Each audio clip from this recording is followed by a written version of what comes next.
Sir आप thank you. आप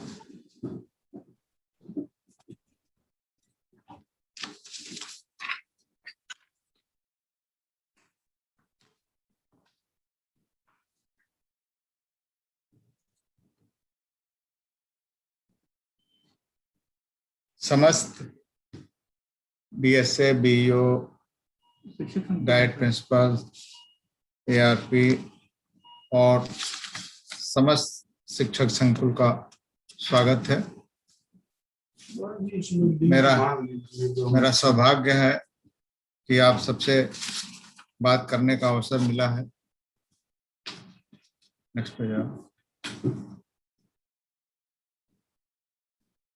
आप अच्छी तरह अवगत हैं, पिछले कुछ दिनों से कोविड-19 के महामारी के कारण विद्यालय तो बंद हैं, लेकिन खाद्य सुरक्षा भत्ता का वितरण लगातार किया जा रहा है।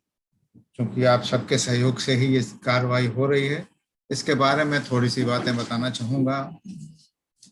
कोविड-19 महामारी के दृष्टिगत विद्यालयों के बंद होने की दशा में माननीय सर्वोच्च न्यायालय के दिशा निर्देशों के क्रम में मध्याह्न भोजन योजना से अंतर्गत आच्छादित समस्त छात्रों को खाद्य सुरक्षा भत्ता उपलब्ध कराए जाने का निर्देश हुआ।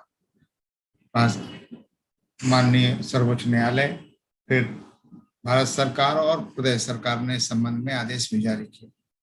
खाद्य सुरक्षा भत्ता के रूप में खाद्यान्न तो कोटोतार के माध्यम से छात्रों और अभिभावकों को उपलब्ध कराया गया और खाद्य वितरण हेतु प्राधिकार पत्र समस्त छात्रों को उपलब्ध कराया गया, ताकि हर छात्र को ये पता हो, हर गार्जियन को ये पता हो कि मुझे कितना खाद्यान्न मिलना है कोटेदार के माध्यम से और कितना धनराशि ट्रांसफर होनी है बैंक में।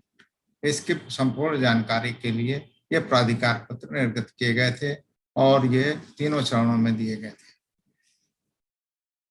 साथ ही परिवर्तन लागत की धनराशि छात्रों अभिभावकों के बैंक खातों में उपलब्ध कराई गई है। आप अवगत हैं, समस्त छात्रों को 2020-21 में 3 किस्तों में कुल 263 दिन के लिए 26 किलो 300 किलोग्राम 26 किलो 300 ग्राम खाद्यान्न और 249 अपर प्राइमरी में 249 दिनों के लिए 37 किलो 350 ग्राम खाद्यान्न उपलब्ध कराए गए।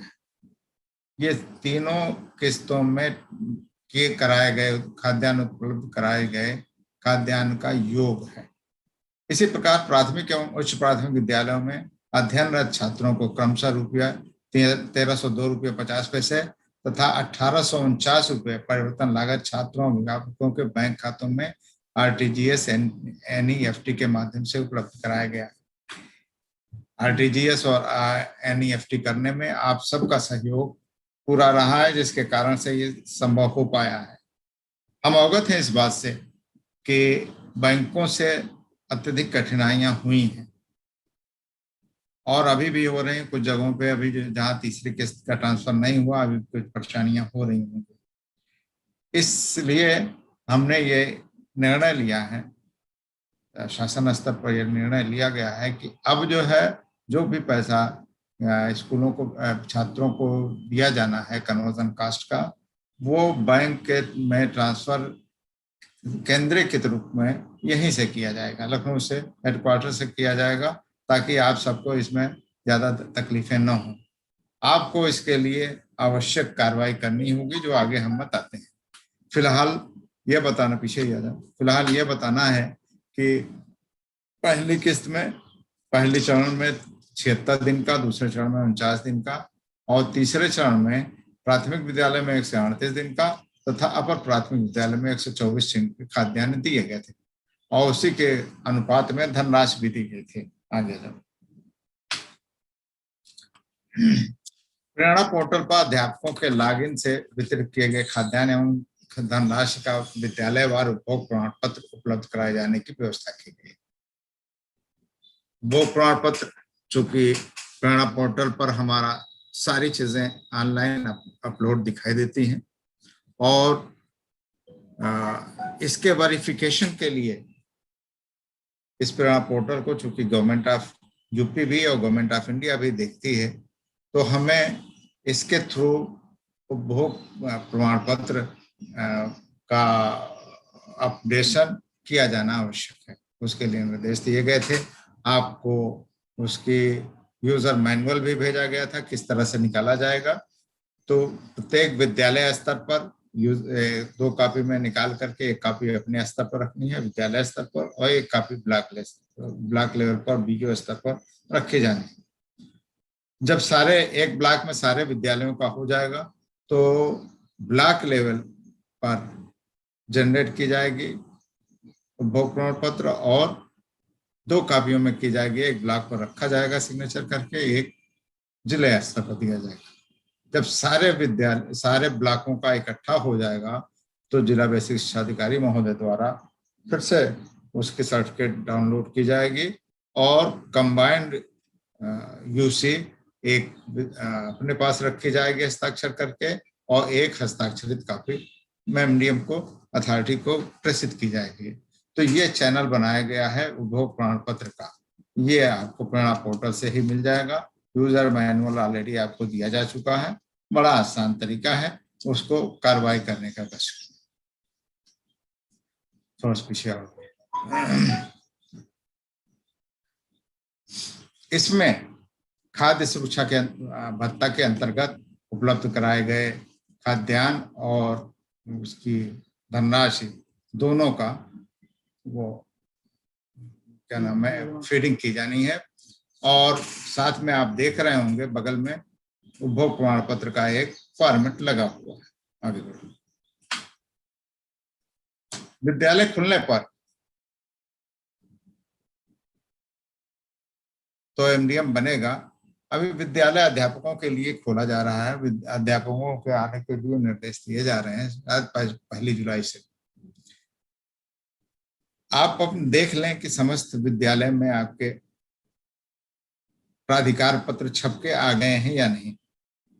3 किस्तों में कौन सी किस्त भेजी नहीं गई है। अगर कोई किस्त बाकी है तो छपा नहीं है तो बीईओ महोदय से रिक्वेस्ट करके और उसको छपवा करके प्राधिकार पत्र स्कूलों को प्राप्त करवा लें। और 1 जुलाई को आवश्यक रूप से इस बात को सुनिश्चित करें कि सारे प्राधिकार पत्र छात्रों को उपलब्ध हो जाए। इसके साथ ही उसी के साथ ही प्राधिकार पत्र देते हुए उनके अकाउंट नंबर, अगर किसी भी छात्र के अकाउंट नंबर नहीं मिल पाए हैं तो अकाउंट नंबर प्राप्त करके और उसकी फीडिंग की भी व्यवस्था की जाए। और फीडिंग के लिए आपको लॉगिन खुद दे दिया गया। आप अपने स्तर पर विद्यालय स्तर पर लॉगिन कर करके और डाटा फीडिंग कर सकते हैं।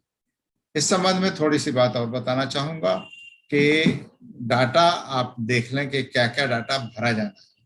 खासतौर से जेंडर इस बार भरा जाना जरूरी है कि लिंग क्या है, पुरुष है महिला है, जिसका अकाउंट नंबर है। और अकाउंट नंबर जिसका है वो छात्र का क्या के रिश्ते में क्या लगता है, माता पिता है या चाचा मामा है, क्या रिश्ता है उस गार्जियन का जिसका अकाउंट नंबर दिया गया है। और ये भरना आवश्यक है, बगैर इसके पीएफएमएस से ट्रांसफर नहीं होता। चूंकि हम आपके सर से ये बोझ हटाना चाह रहे हैं कि आपको बार बार बैंकों में दौड़ना पड़े और बैंक से जाकर के रिक्वेस्ट करना पड़े कि पैसा ट्रांसफर कर दो। उससे बचने के लिए यही तरीका है कि आप इसको लेकर के सही ढंग से फीडिंग कर दें।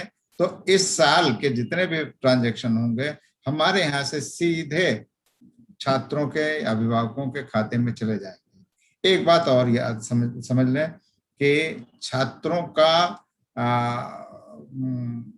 अकाउंट नंबर जो भरा जाएगा वो छात्रों का नहीं भरा जाएगा, छात्रों के माँ बाप का जिसका भी खाता हो या उनके गार्जियन का खाता भरा जाएगा। जो स्कूल रजिस्टर में क्या उनका वो है वही उसी का अकाउंट नंबर लिया जाएगा।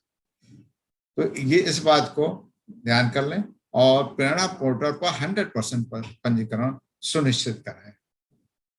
जिन छात्रों अभिभावकों का खाता विवरण प्राप्त नहीं हुआ उनका खाता विवरण प्राप्त कर लें और समस्त छात्रों को वितरित खाद्यान्न एवं धनराशि का वितरण का प्रेरणा पोर्टल पर अंकित कराएं।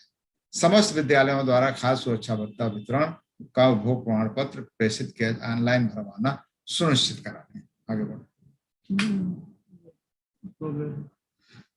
76 दिन की कुछ जनपदवार हमारे पास सूचना है किन किन विद्यालयों में, किन किन जनपदों में कितना कितना वो वितरण हुआ है। 76 दिन जो प्रथम चरण में दिया गया था, उसमें प्रदेश में 85% लोगों को वितरित हो गया है और कुछ जनपद इसमें पीछे चल रहे हैं एवरेज से।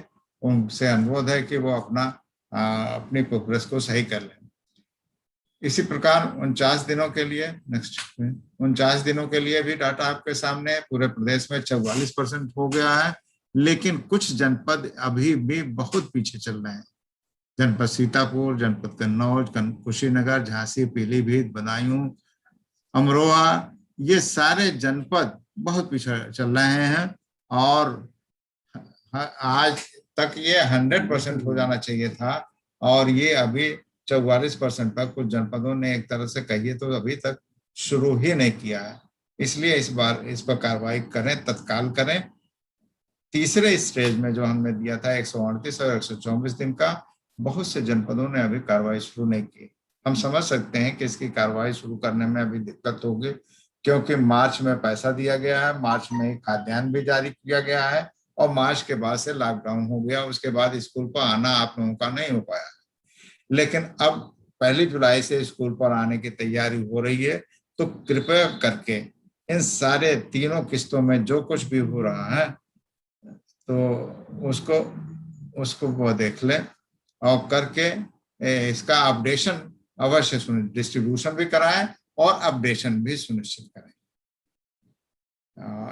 और अब हमारे मैं समझता हूं मैंने पूरी बात आप लोगों को बता दी है।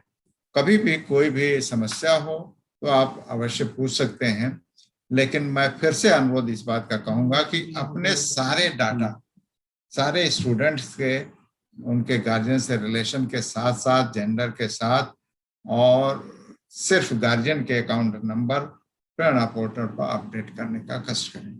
इसका वेरिफिकेशन भी आवश्यक है। जब आपने फीडिंग कर लिया तो उसका एक प्रिंट आउट निकाल करके और जो आपके पास अकाउंट नंबर है लिख करके आया हुआ है या पासबुक की फोटोकॉपी है, उससे एक बार मिलान करके अपडेट करें। Thank you.